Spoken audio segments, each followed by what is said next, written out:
Students, पुनः आपका अपने चैनल टीच अवेयर में स्वागत है। और अब हम लोग 9वां वीडियो देखेंगे। इसमें मैं आपको हुंड रूल के बारे में पढ़ाऊंगा। हुंड रूल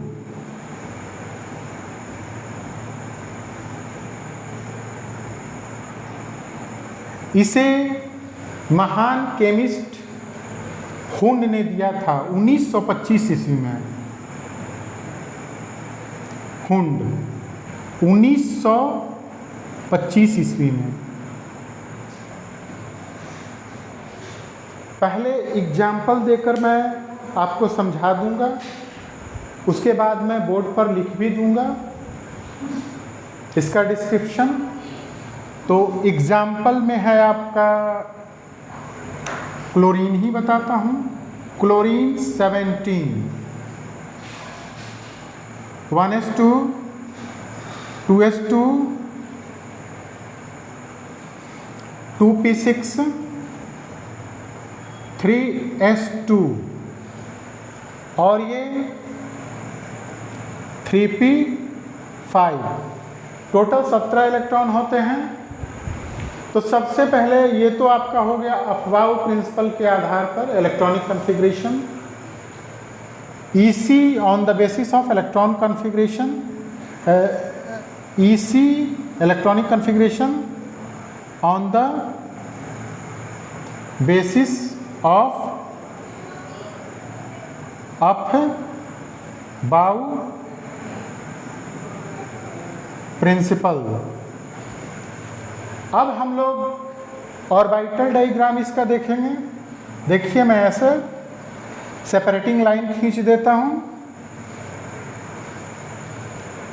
तो ये आप जानते हैं कि इस सब सेल में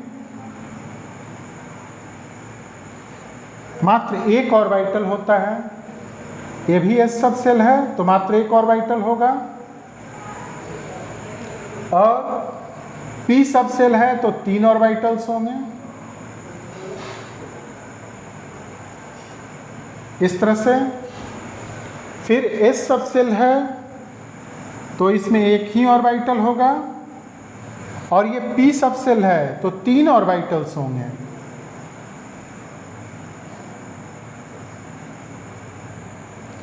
अब देखिए, ये आपका ऑर्बिटल्स का फिगर हो गया।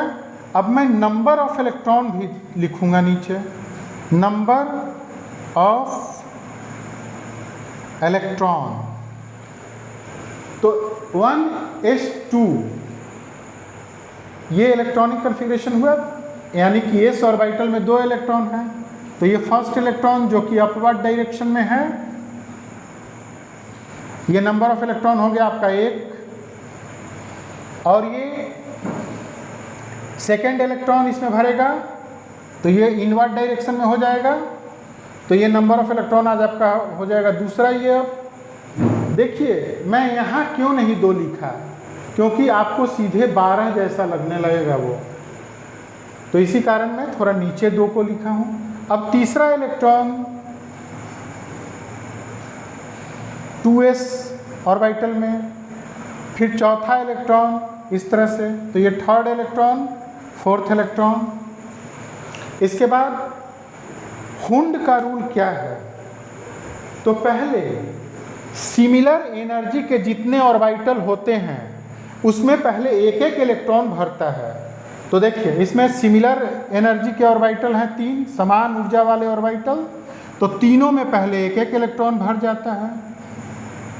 तो ये नंबर ऑफ इलेक्ट्रॉन क्या हो जाएगा? तो 5 6 7।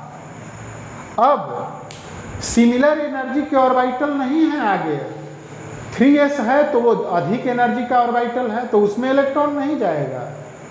तो सिमिलर एनर्जी के ऑर्बिटल में पहले एक एक इलेक्ट्रॉन भर जाते हैं, और जब सिमिलर एनर्जी का ऑर्बिटल नहीं रहता है, यानी कि समान ऊर्जा का ऑर्बिटल नहीं है आगे, वो 3s वाला है तो अधिक ऊर्जा का ऑर्बिटल है, तो उसमें इलेक्ट्रॉन नहीं जाएगा। तो फिर सिमिलर ऑर्बिटल, समान ऊर्जा वाले ऑर्बिटल में शुरू से जोड़ा लगना प्रारंभ होता है इलेक्ट्रॉन का। तो ये देखिए, 8वां इलेक्ट्रॉन, यहाँ भी मैं डॉटेड लाइन से सेपरेटिंग लाइन खींच देता हूँ। फिर 9वां इलेक्ट्रॉन और ये 10वां इलेक्ट्रॉन। अब देखिए आगे के इलेक्ट्रॉन्स, 3s में एक इलेक्ट्रॉन गया तो ये 11वां इलेक्ट्रॉन। अब देखिए समान ऊर्जा का ऑर्बिटल जो है तो वो आगे 3s 3p वाला जो है वो समान ऊर्जा का नहीं, उसका ऊर्जा अधिक है, इस कारण उसमें नहीं जाएगा, पहले इसमें पूरा भर जाएगा। तो ये 12वां इलेक्ट्रॉन भी इसी में जाएगा। ये देखिए इनवर्ट डायरेक्शन में 12वां इलेक्ट्रॉन। फिर ऐसा आया 3p5 है तो इसमें क्या होगा कि 5 इलेक्ट्रॉन है, 3 ऑर्बिटल है, तीनों ऑर्बिटल का एनर्जी सेम है तो तीनों में पहले एक एक इलेक्ट्रॉन जाएगा, 1 2 3। तो ये 13वां इलेक्ट्रॉन, 14वां इलेक्ट्रॉन, 15वां इलेक्ट्रॉन। ये पुनः मैं डॉटेड लाइन खींच देता हूँ सेपरेटिंग लाइन के तौर पर। अब समान ऊर्जा का ऑर्बिटल है नहीं तो शुरू से जोड़ा लगना प्रारंभ होगा। तो ये देखिए इनवर्ट डायरेक्शन में इलेक्ट्रॉन भरेगा 16वां इलेक्ट्रॉन और ये 17वां इलेक्ट्रॉन। तो इस तरह से इलेक्ट्रॉन फिलअप होता है। तो हुंड का रूल अब मैं नीचे आपको डिस्क्रिप्शन में लिखने जा रहा हूँ। इसका डिटेल होगा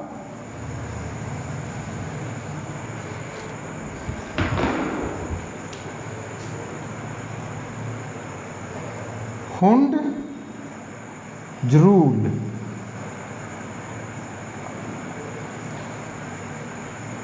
Firstly, fill it one by one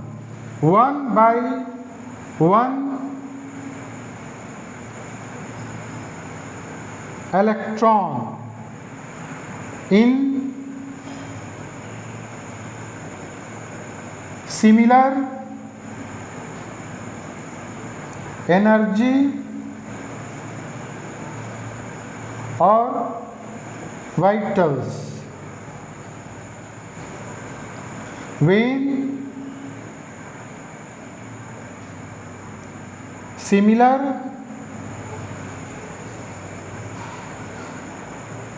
energy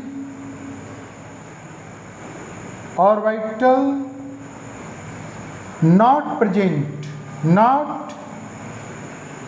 present, then fill it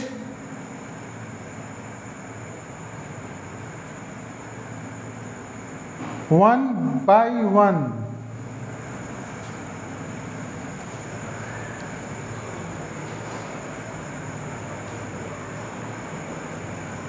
electron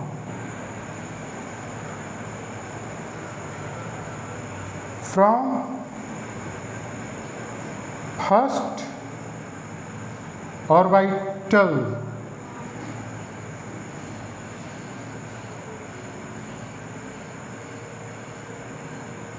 of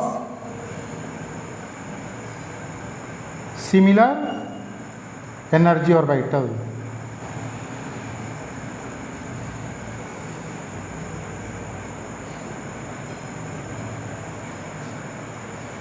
तो देखिए पहले 1 by 1 इलेक्ट्रॉन ये तीनों सिमिलर ऑर्बिटल है, भरता चला गया, और जब सिमिलर एनर्जी ऑर्बिटल नहीं है आगे तो पेयरिंग शुड बी स्टार्टेड, तो पेयरिंग होना शुरू हो जाता है। अब जितना तक आगे तक है उतना भरता जाएगा। तो ये आपका हुंड रूल है। आपको किसी तरह का कोई कन्फ्यूजन अगर हो तो आप कमेंट बॉक्स में लिखकर मुझे भेज सकते हैं। ठीक है स्टूडेंट, आज के वीडियो में इतना ही। अब नेक्स्ट वीडियो में आगे मैं आपको क्वांटम नंबर के बारे में पढ़ाऊँगा।